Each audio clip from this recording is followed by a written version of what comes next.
we're joined by a set of experts to further, go through some of these comments that have come in. Neeraj Gambhir of Axis Bank, Pranjul Bhandari of HSBC, Madhavi Arora of Emkay Global Financial Services, Rajeev Radhakrishnan of SBI Mutual Fund, and the man of the moment, Soumya Ghosh of State Bank of India, Chief Economist, the only man on the street to have, predicted a 50 basis point rate cut from the RBI. Mr. Ghosh, let me begin by congratulating you on getting that right and also on your appointment at, to the Prime Minister's Economic Advisory Council. But on your first take, the 50 basis point cut accompanied by the 100 basis point cut in the cash reserve ratio, what will that do for the economy? Thank you, Ritu, for the comments. I think, Ritu, there are 2 points in the policy. It's very clear and unambiguous. There has been an unanticipated surprise, of course, in terms of the rate action.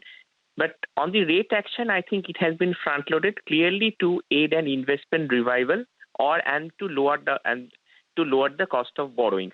The second point on the CRR cut, what is most important is that I think the CRR cut has been front-loaded in statement, and it is being cut in September, October, November, December. I think the important point during the CRR cut, where a market actually is thinking about why there has been a CRR cut when the liquidity has been abundant. I think one of the primary reasons of CRR cut could be that it's having a significant impact on the money multiplier. And in an inflation targeting regime, the money supply growth is always endogenous. So if the base money growth is on the smaller side, a higher multiplier actually translates into a larger monetary base. So I think that is one of the thinking which has possibly gone into an CRR cut. And also the second factor is that the CRR cut will have an impact on the MCLR going forward, not now. And that will be actually in the busy season.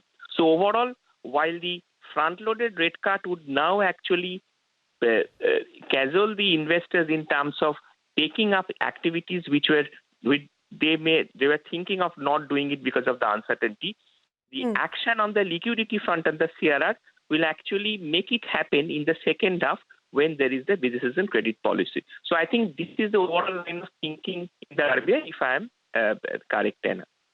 Well, we take your point there. Neeraj Gambhir, the fact that the stance has been changed to neutral, how is the street reading this? How extended could the pause really be? And is that a bit of a dampener for the bond markets, even with the large rate cut and the CRR cut that we've got? So the pause can be really extended. Very hard to put a number on it. We'll have to see how the data comes out, particularly on the growth side over the next 2 or 3 quarters. But I think at least 2 to 3 quarters will be on pause, given what Reserve Bank has done now. Market was actually expecting 225 basis point rate cuts between June and August. That has been delivered now, with the possibility of any further rate cuts in the near term over the next 6 months looking very low.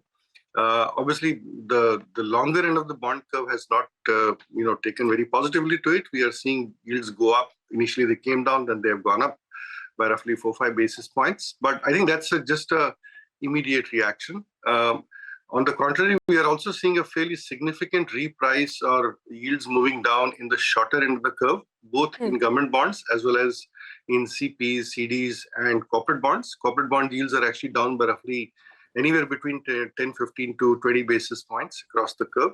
So I think the benefit is largely being seen currently in the shorter end of the curve, and the curve has steepened. And the benefit is being seen in the corporate spreads, which had widened initially, but now seem to be tightening a little bit.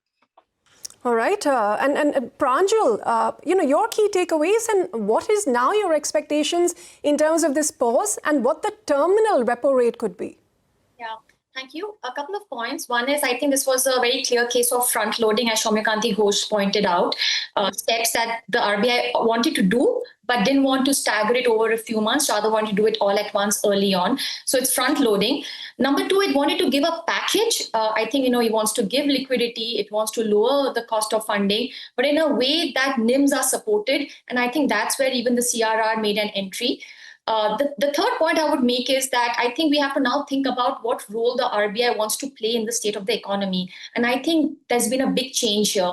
It's not just about cyclical growth, about trying to tackle growth today or inflation today, but I think they want to affect the medium-term growth of the economy, the potential, the structural growth of the economy. And I think things like cutting the CRR by 100 basis points at a time when it's not a crisis-like situation, just basically, talks about that to me, that they want credit growth to rise in a way that over time, for multiple years, credit GDP growth in India is actually raised.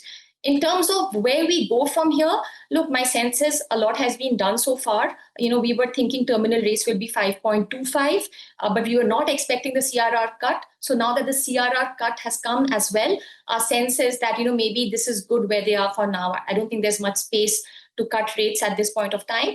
And I think it's fairly responsible of the governor to reiterate in the presser that, it's a neutral stance. Extra space for more monetary easing at this point of time is limited. Inflation in FY27 will be close to 4.5%. So maybe, giving the signal very loud and clear that at least in this calendar year, there'll be no more rate cuts or liquidity easing. Yeah, in fact, the Reserve Bank of India governor put it in so many words when he said the MPC finds no space right now to act in the current environment, and hence the change in stance to neutral. But Madhavi, what is your sense on this pause and the terminal rates? And like Pranjul pointed out, perhaps the focus is very much centered on growth now. I think the governor at some point even said 6.5% is good, but the aspiration is 8%.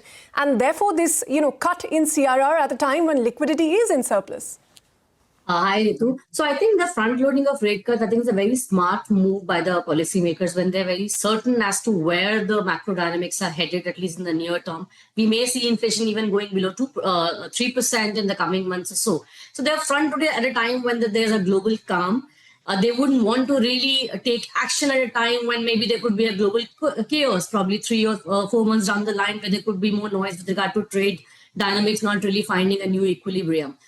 So I think the decoupling that emerging markets are enjoying from developed markets has been very well optimized by the Reserve Bank of India, especially when they have a clarity with regard to where the macro dynamics are headed, which are still growth supported, supported of a much lower monetary policy rate. Most of us were expecting the policy rates to go below 5.5% in the terminal rate. Our own expectation also was a 5.25. So I think it's a very commendable thing that they have front-loaded at a time when there's supposedly a global calm and supposedly a decoupling on emerging market fronts as far as their policy assessment is concerned, and as far as even their risk-free rates are concerned. Now, secondly, coming on the liquidity aspect of it, I think we've been reiterating in our notes and to our clients as well that we were never of the view that there was an excess liquidity fraud that RBI is infusing in the economy. Insofar, they've done more than 9 lakh crore of primary infusion. Our own math suggests that even if they had to reach a 1.5 or even a 1% of NDTL soft liquidity target that they have, sort of indicated in their pressers last time, they still would have to infuse at least 2.5 to 3 lakh crore of new liquidity from the RBI's own book. Of which, I think a large part would now come from CRR. We were expecting more OMOs more towards second half of the year. Now that is sort of taken away. But, if you look at the past transmission cycles as well, be it the Rajan era or Patel era or even pre-2019 rate cuts that we saw, all of them actually saw liquidity surplus being towards a 2% of NDTL or more by the end of the cycle. So there was, I think this time around the surplus is still much lesser than the past cycle. They have obviously front-loaded that, but one has to see that, if you look at the still tepid growth in base money, which again is emanating from the fact that RBI's own balance sheet actually over the last 3 years has barely grown by less than 6-7%, also implies that they had a lot of role to do in terms of expanding their own balance sheet by doing more primary infusion in the form of OMOs, CRR cuts or FX swaps or whatever that takes to basically increase their own balance sheet to ensure that there's a percolation down the base money route. And this was Soumya was also mentioning that the role of central bank in infusing primary liquidity was not yet over, and we were expecting them to do more on the infusion bit apart from cutting rates. It was more towards through the end of the year, but I'm very happy that they've actually been much more front-loaded in terms of, using current global calm as an opportunity to actually deliver. Well, yes, that, 2.5 lakh crore liquidity bazooka from the CRR cut and coupled with the dividend, I think the target of 1% of NDTL surplus liquidity will be more than adequately met. But Rajeev, on the bond market side, we went into this policy expecting a 25 basis point rate cut and accommodative stance. it's turned out quite the opposite. Where do you see the 10-year settling? Yeah, I think it's an interesting question. In fact, from bond market's perspective, you got a policy repo cut which was higher than what the market had priced in, and you had a 100 basis CRR cut as well, which was unanticipated. But I think the big change has been, or the dampener, if I may were to use that word today, it has been on the stance change, wherein they have gone back to neutral. And effectively, even with the FY26 CPI projection being brought down by 30 basis points, the market possibly could have been looking at the terminal rate being even lower than 5.5. I think that's possibly the dampener from a market perspective, and which is what is getting reflected at this point on the long end of the curve.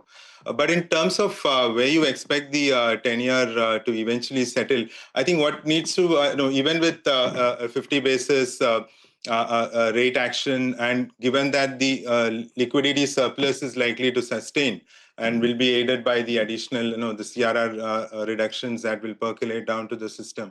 So the effective funding rate will be much lower than 5.5. So you're looking at the effective rate around 5.25 for the foreseeable future. So in that situation, given that we don't really expect any immediate reversal of the policy trajectory, you could possibly see the 10-year benchmark trading lower over the next few months. Possibly closer to 6 is clearly possible in this cycle, given that we really see that surplus liquidity environment to sustain, which basically would be reflected in the effective overnight rates, which will stay much lower than the policy rate.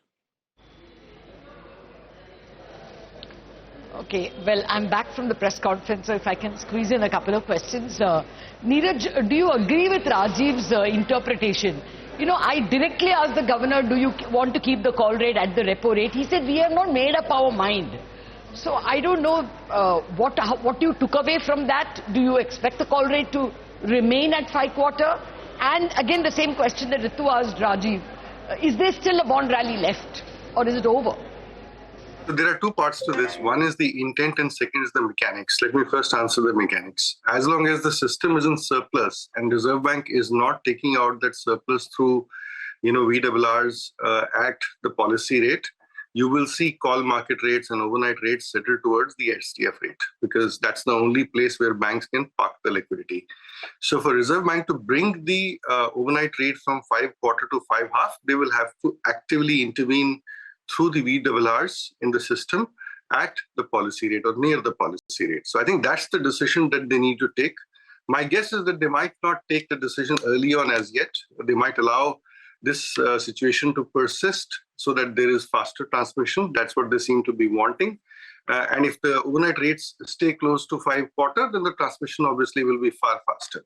So I think once they get a sense that transmission is done and the liquidity in the system is doing the job that it is supposed to do, maybe they can steadily bring it back towards the repo rate. But that remains to be seen. So I think it'll evolve over the next, I would say, month or 2 months. Okay. Well, I got a sense that we have to wait and see. There may be a possibility they will do the repo auctions. He didn't quite say no or yes to it. But again, bond rally, you think it is over? We are at the possibly the lowest point of the yields because it looks like an extended pause. In fact, do you expect another cut at all? So firstly, I don't expect another cut as yet. I think for the foreseeable future, we'll have to see how the growth pans out. Second, is the bond market rally over? I don't think so. The size of liquidity infusion that is being done, the intent and the front loading of the rate cuts, I think provides a lot of space for the bond market rally to continue.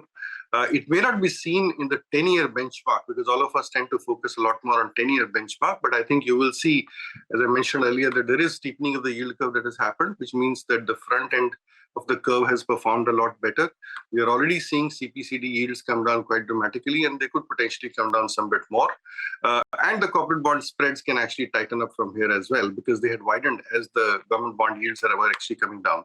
So I don't think that if you're seen as a whole, the bond market sort of play is yet done. I think it'll happen over the next 3 or 4 months. Oh, okay. I wanted to ask Sakshi and Madhavi. Sakshi, first you and then Madhavi. have you all changed any forecast in terms of where you see the terminal repo rate now and growth forecast for the year? Sakshi? Madhavi, sorry. Is it for Pranjul or for me? Okay, so as of I'm now... sorry, I meant Madhavi and then Pranjul. Yeah.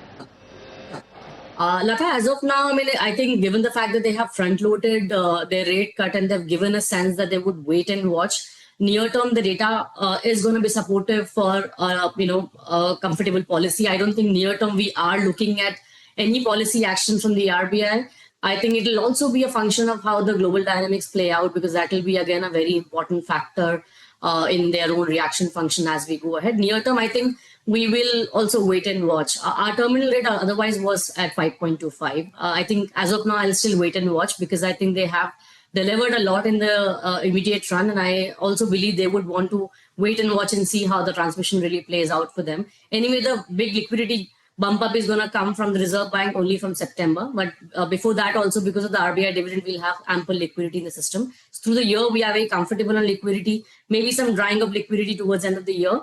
But generally, we will end the year at around 1.2, 1.3% of NDTL, which is more than the RBI soft target as of now. So I think near term, we'll wait and watch and see. But as of now, I don't think that there will be any rate cut, at least in the next 6 months or so. And plus, a lot will happen globally. I think gradually markets are shifting their call on the Fed rate cut as well. We don't know how China's response would be after the 3-month moratorium with the US would end on the trade front. So a lot will also be playing a part. And plus the global bond route, which is happening at a very rapid pace. So we'll have to see how that eventually transmits to our economy. As of now, I think emerging market, as I was mentioning, are in a very calm state. So I would just wait and watch rather than pushing for a further rate cut immediately. Okay. No, I want to know actually whether because of the extraordinary loose policy today, CRR cut and more than expected repo cut, Pranjul changing any growth forecasts? Latha, there have been 3 positive surprises on the growth front lately. We've all spoken about weak growth, but there's been positive surprises. One, the reciprocal tariff, at least temporarily was reduced from 26 to 10%. Second, inflation suddenly started falling like a brick, which I think has improved real purchasing power for mass consumption. And third, that liquidity is a lot more looser than anybody had predicted, for the foreseeable future. I think all of this is very positive for growth. All of us who were worrying that growth could be sub 6%, I think that's now behind us. I think growth could be anywhere between 6 to 6.5%. 6.5% for me is potential growth. So, RBI's forecast at 6.5 seems to be, all right at this point of time. So I'm not really worried about growth right now. I'm not worried about inflation too this year. I think, in fact, inflation will be more like 3%, much lower than the 3.7% that the RBI has forecasted. But my worry about inflation is just in the way we have benefited this year from a high base. Next year, we will have to live with a low base. And just with the same monthly momentum next year, actually FY27 inflation can easily become 4.5%. Again, something that the governor spoke about. So if you think about growth not being that bad and inflation being perhaps closer to 4 over a 2-year horizon and not much lower, I would say I think we are good right now where we are with the repo rate at 5.5%. I think for me, this is neutral. 4% inflation target plus 1.5% real neutral rate adds up to 5.5% repo rate. I think this is neutral, and RBI stance is also neutral. So I feel no real pressure for any changes at this point of time. Okay. No, actually, I think the governor almost gave it away when he said, this year it is 3.5 or 3.7, but next year it is going above 4. So that almost seemed like a giveaway that, I cannot take this as the base and then go ahead and cut even more. Or at least that seemed to me. Neeraj, do you see loan growth increasing? At the moment, system loan growth is 9%, but with this gush, do we end the year with a much better loan growth? Your bank in particular, even. Yeah, I don't think we are changing our forecast of loan growth as yet. I think loan growth is not just about the price at which money is available, but also the kind of other dynamics that are playing out, particularly the uncertainty on the global front, etc. So I think the capex, the private capex cycle, and the demand from consumer side has many other variables to deal with before we can see a sustained uptick. But I would say that with the current action and the cumulative action that Reserve Bank has taken over the last few months, I think the monetary policy has done pretty much what it could for setting the stage for higher levels of loan growth, including the surprise CRR cut, because effectively what the CRR cut does is it allows the banks to create more money with the same amount of base money infusion by RBI. So I think the ground conditions have been set, but nothing much can be done about the global volatility and the overall economic conditions that are playing out. We will need some bit of settlement of that for people to gain the confidence and start thinking about private capex, etc. And that is going to be the key driver for growth. Yeah, may I just hurry you? Is it fair to say that for the banking system, margins fall in the first half but rise in the second half because the CRR becomes effective? Yeah, I mean, not just the CRR, but the transmission of rates into the liability side. I think the asset side will reprice first, and liabilities reprice with the lag. So I think that dynamic will play out. Okay, all right. I'm being rushed. We have taken a lot of time. Thank you very much, Pranjul, Madhavi, Neeraj and Rajeev for being with us. Over to you, Ritu. Well, thank you so much, Latha, for joining us there. And thank you for all of our guests. On that note, we're going to have to wrap up this discussion. Big policy, bigger takeaways and the guidance ahead as far as the non-policy measures are concerned. We'll continue to analyze them right here on CNBC TV 18. Don't go anywhere. We're back in a moment. But for now, we'll step into a short break.